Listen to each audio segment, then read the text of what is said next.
Good morning. It's January 12th, and this is your daily brief in science. Here's everything you need to know. A Moorfields-backed study tests a low-cost gel to help vision loss from hypotony, using injections every 2 weeks for a year. 8 patients received hydroxypropyl methylcellulose gel as an alternative to silicone oil, aiming to restore eye pressure and clarity. Consultant Harry Petrushkin notes the starting vision was very poor but improved substantially over time as the treatment progressed. The team emphasizes that HPMC carries no toxicity risk compared with traditional silicone oil, highlighting a safer profile for this approach. One participant, Nikki Guy, 47, regained substantial vision in her left eye and has become a vocal advocate for rollout. Her recovery allowed near driving, skiing, and photography, and she shifted toward communications work with a sight loss charity. The Moorfields team plans to expand the treatment to more patients, signaling potential broader impact.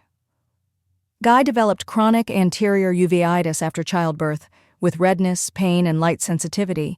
Her condition progressed to require long-term treatment and Moorfields intervention. In Guy's left eye, vision improved from nearly unusable to clear enough to drive, while her right eye suffered retinal detachment and remains blind. Despite improvements, Guy still faces vision challenges, but reports greater independence and emotional relief after the treatment. The procedure acts like a cosmetic filler to restore normal eye shape and pressure, aiding vision. 7 of 8 patients showed restoration over 12 months. Prior standard treatment used silicone oil, which could cause toxicity. HPMC is presented as a safer, cost-effective alternative.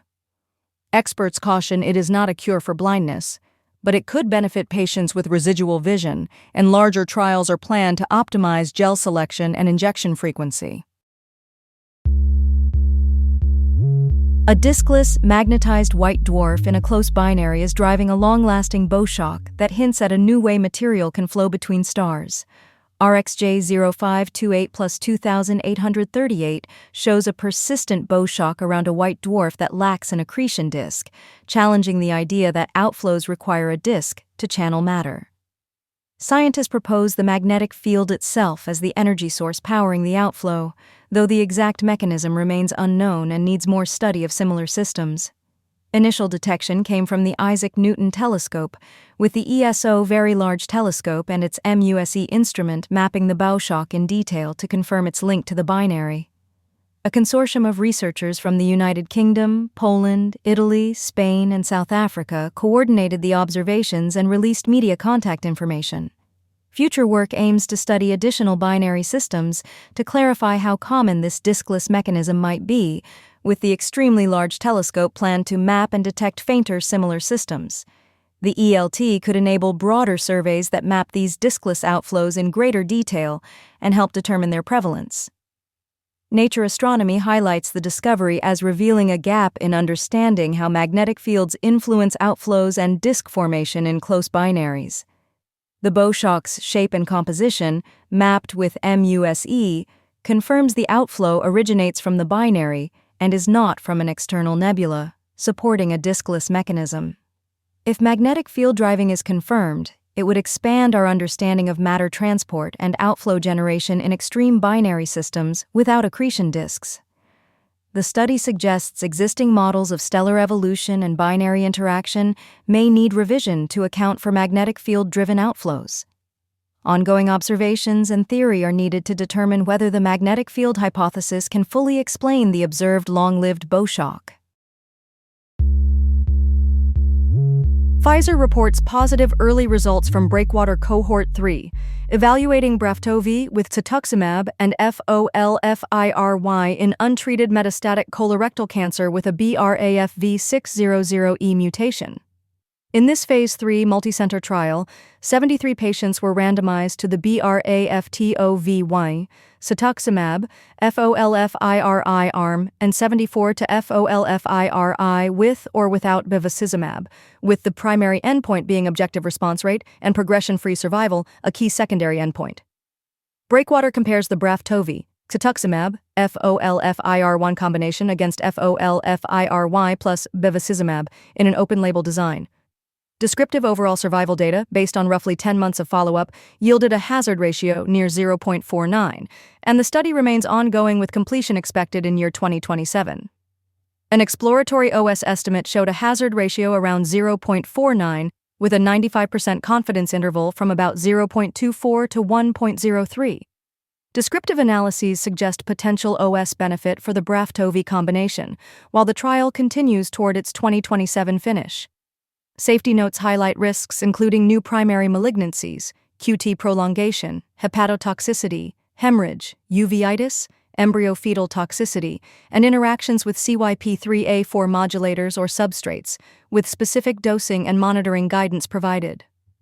Common adverse events align with known profiles for the drugs, such as neuropathy, nausea, fatigue, rash, diarrhea, decreased appetite, vomiting, and some hemorrhage. About 8.5% of participants discontinued Braf-Tove due to an adverse reaction. Durability signals show 57.4% of responders in the Braf-Tove arm maintained responses for 6 months or longer, with median duration of response not estimable for this group at this point. Efficacy data are assessed by blinded independent central review and will be shared at ASCO GI Cancer Symposium in 2026, Abstract 13.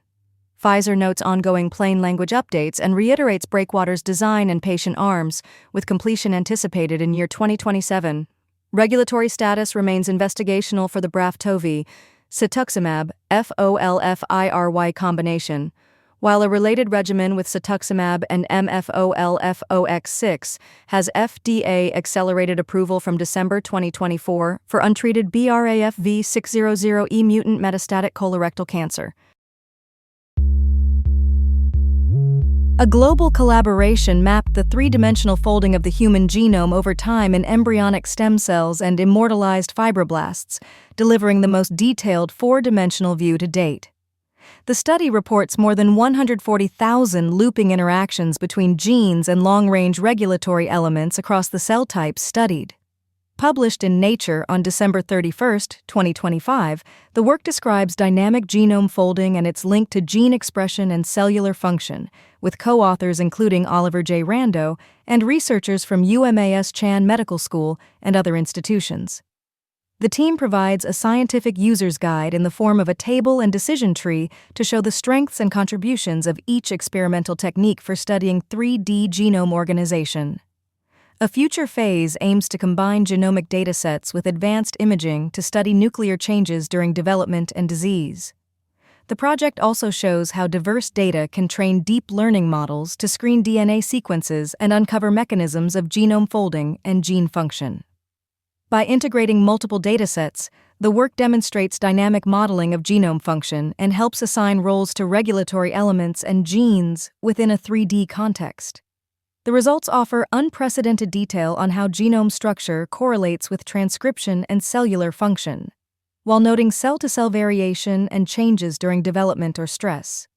Data from technologies including Hi-C, Micro-C, Sprite, ChiaPet, Plaxec, and GAM, generated across 8 countries and many laboratories, drive the map of genome folding and its variation. This NIH Common Fund-funded 4D nucleome project effort advances understanding of how chromosome folding and nuclear positioning relate to transcription and replication, laying groundwork for predictive analyses of genome organization. A new study spotlights the genetic factors behind male infertility, using advanced sequencing to boost diagnostic yield.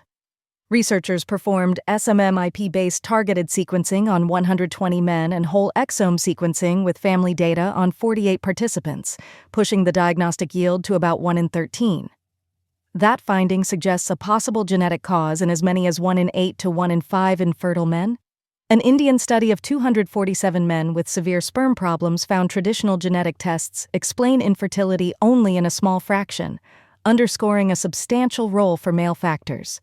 Overall, the work indicates a meaningful portion of infertility may be genetic in origin, clarified through modern sequencing and family-based analysis. The research emphasizes that genetic testing can inform treatment decisions and reduce emotional and financial burden for couples. experts advocate combining traditional chromosome testing with modern sequencing for a comprehensive, cost-effective diagnostic strategy, rather than replacing existing tests. Specifically, sequencing should complement conventional chromosome tests to provide a more accurate and affordable infertility diagnosis. India-developed, patented targeted sequencing technology enables detecting multiple genetic abnormalities in a single test, potentially saving time and money. A patented targeted sequencing method from India can detect multiple genetic abnormalities in one test, streamlining diagnostics and reducing costs. Findings have practical implications. Early genetic diagnosis can guide sperm retrieval and IVF planning, and prompt testing of female partners for risks like cystic fibrosis to inform genetic counseling and pregnancy planning. Identified genetic findings can influence clinical decisions such as planning sperm retrieval and IVF, and may necessitate testing female partners for conditions like cystic fibrosis to assess risks for future children. The study notes that many genetic causes are not detectable by standard chromosome analyses or Y chromosome testing, underscoring the value of more comprehensive sequencing approaches. This has been your daily brief in science. To read more about these stories, follow the links in the episode bio. You can also subscribe to these updates via email at www.brief.news. For more daily podcasts about the topics you love, visit brief.news/podcasts. Tune in tomorrow. We'll be back with everything you need to know.